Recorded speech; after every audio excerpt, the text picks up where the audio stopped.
आखिरी हीला। आखिरी हीला। यद्यपि मेरी स्मरण शक्ति पृथ्वी के इतिहास की सारी स्मरणीय तारीखें भूल गई, वह तारीखें जिन्हें रातों को जागकर और मस्तिष्क को खपाकर याद किया था, मगर विवाह की तिथि समतल भूमि में एक स्तंभ की भांति अटल है।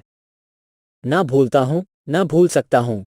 उससे पहले और पीछे की सारी घटनाएं दिल में मिट गईं, उनका निशान तक बाकी नहीं। वो सारी अनेकता एक एकता में मिश्रित हो गई है और वो मेरे विवाह की तिथि है। चाहता हूँ उसे भूल जाऊं, मगर जिस तिथि का नित्य प्रति सुमिरन किया जाता हो, वो कैसे भूल जाए। नित्य प्रति सुमिरन क्यों करता हूँ, यह उस विपत्ति मारे से पूछिए जिसे भगवत भजन के सिवा जीवन के उद्धार का कोई आधार न रहा हो।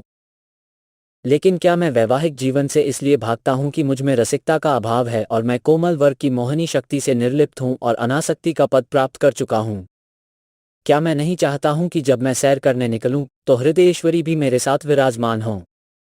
विलास वस्तुओं की दुकानों पर उनके साथ जाकर थोड़ी देर के लिए रसमय आग्रह का आनंद उठाऊं।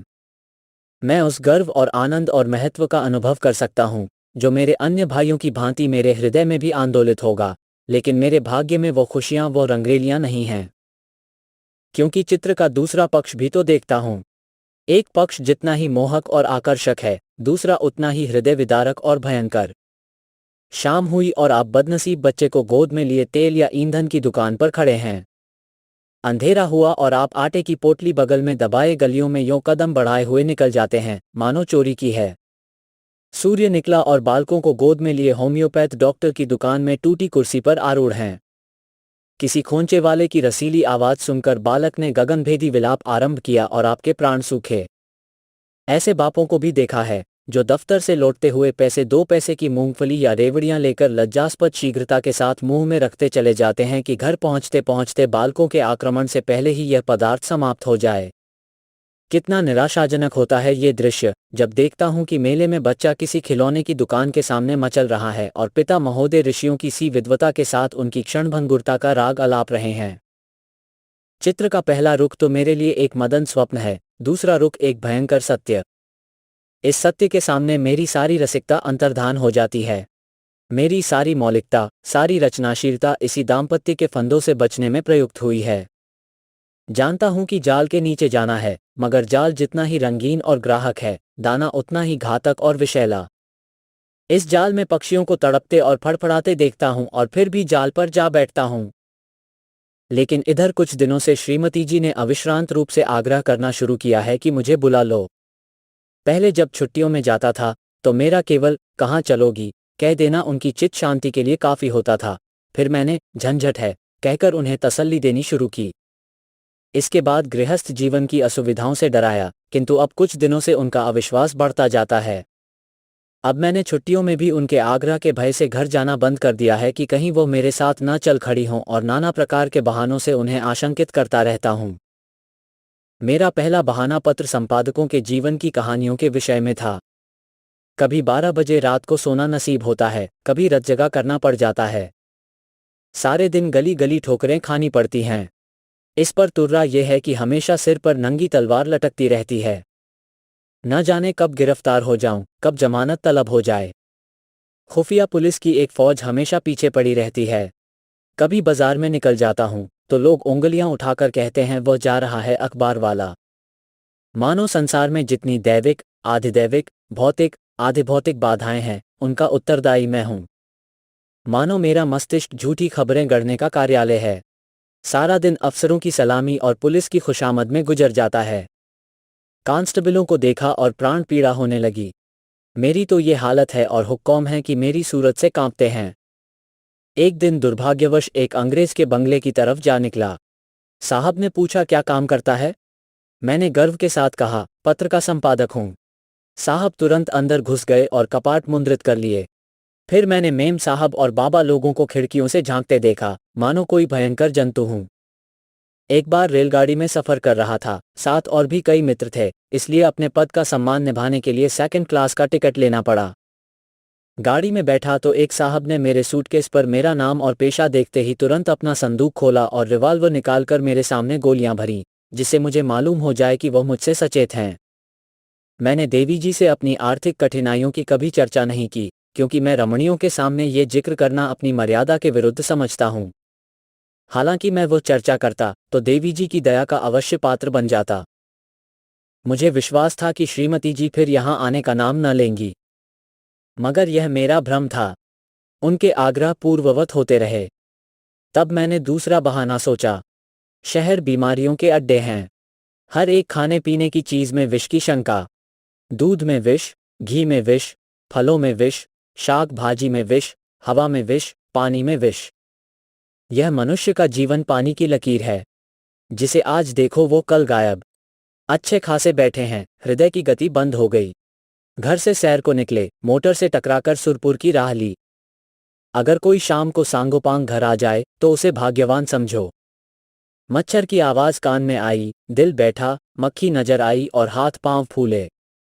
चूहा बिल से निकला और जान निकल गई। जिधर देखिए यमराज की अमलदारी है। अगर मोटर और ट्राम से बचकर आ गए तब मच्छर और मक्खी के शिकार हुए। बस यही समझ लो कि मौत हरदम सिर पर खेलती रहती है। रात भर मच्छरों से लड़ता हूं, दिन भर मक्खियों से। नन्ही सी जान को किन किन दुश्मनों से बचाऊं। सांस भी मुश्किल से लेता हूं कि कहीं क्षय के कीटाणु फेफड़े में ना पहुंच जाएं। देवी जी को फिर भी मुझ पर विश्वास ना आया। दूसरे पत्र में भी वही आरजू थी। लिखा था, तुम्हारे पत्र ने एक और चिंता बढ़ा दी। अब प्रतिदिन पत्र लिखा करना, मैं एक ना सुनूंगी और सीधे चली आऊंगी। मैंने दिल में कहा, चलो सस्ते छूटे। मैंने समझा था कि हमारा ये बहाना निशाने पर बैठेगा। ऐसे घर में कौन रमणी रहना पसंद करेगी जो मित्रों पर ही अर्पित हो गया हो। किंतु मुझे फिर भ्रम हुआ। उत्तर में फिर वही आग्रह था। तब मैंने चौथा हीला सोचा। यहाँ के मकान हैं कि चिड़ियों के पिंजरे, न हवा न रोशनी। वो दुर्गंध उड़ती है कि खोपड़ी बना जाती है। कितने ही के तो इसी दुर्गंध के कारण विसूचिका, टाइफाइड, यक्ष्मा आदि रोग हो जाते हैं। वर्षा हुई और मकान टपकने लगा। पानी चाहे घंटे भर बरसे, मकान रात भर बरसता रहता है। ऐसे बहुत कम घर होंगे जिनमें प्रेत बाधाएं न हों। लोगों को डरावने स्वप्न दिखाई देते हैं। कितनों ही को उन्माद रोग हो जाता है। आज नए घर में आए, कल ही उसे बदलने की चिंता सवार हो गई। कोई ठेला असबाब से लदा हुआ जा रहा है, कोई आ रहा है। जिधर देखिए ठेले ही ठेले नजर आते हैं। चोरियां तो इस कसरत से होती हैं कि अगर कोई रात कुशल से बीत जाए तो देवताओं की मनौती की जाती है। आधी रात हुई और चोर चोर, लेना लेना की आवाजें आने लगीं। लोग दरवाजों पर मोटे मोटे लकड़ी के फट्टे या जूते या चिमटे लिए खड़े रहते हैं, फिर भी चोर इतने कुशल हैं कि आंख बचाकर अंदर पहुंच ही जाते हैं। एक मेरे बेतकलुफ दोस्त हैं, स्नेहवश मेरे पास बहुत देर तक बैठे रहते हैं। रात अंधेरे में बर्तन खड़के तो मैंने बिजली की बत्ती जलाई। देखा तो वही महाशय बर्तन समेट रहे हैं। मेरी आवाज सुनकर जोर से कह कहा, मारा और बोले, मैं तुम्हें चकमा देना चाहता था। मैंने दिल में समझ लिया, अगर निकल जाते तो बर्तन आपके थे, जब जाग पड़ा तो चकमा हो गया। घर में आए कैसे थे, ये रहस्य है। कदाचित रात को ताश खेलकर चले तो बाहर जाने के बदले नीचे अंधेरी कोठरी में छिप गए। एक दिन एक महाशय मुझसे पत्र लिखाने आए। कमरे में कलम दवात न थी। ऊपर के कमरे से लाने गया। लौटकर आया तो देखा आप गायब हैं और उनके साथ फाउंटेन पेन भी गायब है। सारांश ये कि नगर जीवन नरक जीवन से कम दुखदाई नहीं है। मगर पत्नीजी पर नागरिक जीवन का ऐसा जादू चढ़ा हुआ है कि मेरा कोई बहाना उन पर असर नहीं करता। इस पत्र के जवाब में उन्होंने लिखा, मुझसे बहाना करते हो, मैं हरगिज न मानूंगी, तुम आकर मुझे ले जाओ। आखिर मुझे पांचवां बहाना करना पड़ा। ये खोंचे वालों के विषय में था। अभी बिस्तर से उठने की नौबत नहीं आई कि कानों में विचित्र आवाजें आने लगीं।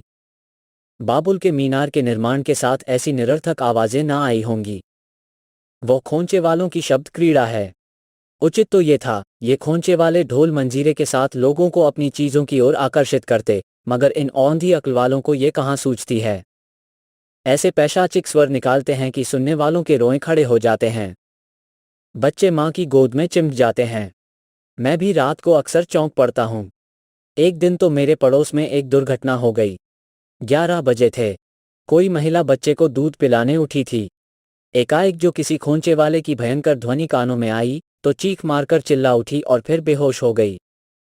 महीनों की दवा दारू के बाद अच्छी हुई और अब रात को कानों में रुई डालकर सोती है। ऐसे कृत्य नगरों में नित्य होते रहते हैं। मेरे ही मित्रों में कई ऐसे हैं जो अपनी स्त्रियों को घर से लाए, मगर बेचारियां दूसरे ही दिन इन आवाज़ों से भयभीत होकर लौट गईं। श्रीमती जी ने इसके जवाब में लिखा, तुम समझते हो, मैं खोंचे वालों की आवाज़ों से डर जाऊंगी। यहाँ गीदड़ों का हौवाना और उल्लुओं का चीखना सुनकर तो डरती नहीं, खोंचे वालों से क्या डरूंगी। अंत में मुझे एक ऐसा बहाना सूझा जिसकी सफलता का मुझे पूरा विश्वास था। यद्यपि इसमें कुछ बदनामी थी, लेकिन बदनामी से मैं इतना नहीं डरता जितना उस विपत्ति से। फिर मैंने लिखा, शहर शरीफ जादियों के रहने की जगह नहीं। यहाँ की महरियाँ इतनी कटुभाषणी हैं कि बातों का जवाब गालियों से देती हैं, और उनके बनाव संवार का क्या पूछना। भले घर की स्त्रियां तो उनके ठाठ देखकर ही शर्म से पानी पानी हो जाती हैं। सिर से पांव तक सोने से लदी हुई सामने से निकल जाती हैं तो ऐसा मालूम होता है कि सुगंधी की लपट निकल गई। गृहिणियां ये ठाठ कहाँ से लाएं? उन्हें तो और भी सैकड़ों चिंताएं हैं। इन महरियों को तो बनाव सिंगार के सिवा दूसरा काम ही नहीं। नित्य नई सज धज, नित्य नई अदा और चंचल तो इस गजब की हैं, मानो अंगों में रक्त की जगह पारा भर दिया हो। उनका चमकना और मटकना और मुस्कराना देखकर गृहिणियां लज्जित हो जाती हैं और ऐसी दीदा दिलेर हैं कि जबरदस्ती घरों में घुस पड़ती हैं। जिधर देखो इनका मेला सा लगा हुआ है। इनके मारे भले आदमियों का घर में बैठना मुश्किल है। कोई खत लिखाने के बहाने से आ जाती है, कोई खत पढ़ाने के बहाने से। असली बात तो यह है कि गृहदेवियों का रंग फीका करने में इन्हें आनंद आता है। इसलिए शरीफ जादियां बहुत कम शहरों में आती हैं। मालूम नहीं इस पत्र में मुझसे क्या गलती हुई कि तीसरे दिन पत्नी जी एक बूढ़े कहार के साथ मेरा पता पूछती हुई अपने तीनों बच्चों को लिए एक असाध्य रोग की भांति आ डटी। मैंने बदहवास होकर पूछा, क्यों, कुशल तो है? पत्नी जी ने चादर उतारते हुए कहा, घर में कोई चुड़ैल बैठी तो नहीं है? यहाँ किसी ने कदम रखा तो नाक काट लूंगी। हाँ, जो तुम्हारी शह ना हो। अच्छा, तो अब रहस्य खुला। मैंने सिर पीट लिया। क्या जानता था अपना तमाचा अपने ही मुंह पर पड़ेगा। यह कहानी अब यहीं समाप्त होती है। इस कहानी को हिंदी के प्रसिद्ध लेखक प्रेमचंद ने लगभग 100 वर्ष पहले लिखा था। हमें यह जानने की उत्सुकता है कि यह कहानी आपको कैसी लगी। यदि कहानी का विषय या इसे प्रस्तुत करने का ढंग आपको अच्छा न लगा हो, तब भी हमें अवश्य बताइए। साथ ही यह भी बताइए कि आपको किस प्रकार की कहानियां अच्छी लगती हैं। हम आपकी पसंद की कहानियों को यहाँ लाने का प्रयास अवश्य करेंगे। अच्छी कहानी को अपने मित्रों को बताने का अपना ही आनंद होता है। कभी कभी ऐसा भी होता है कि कोई मनचाही वीडियो देखने के 1-2 दिन बाद हम उसे पुनः देखना चाहते हैं, लेकिन वह आसानी से ढूंढे नहीं मिलता।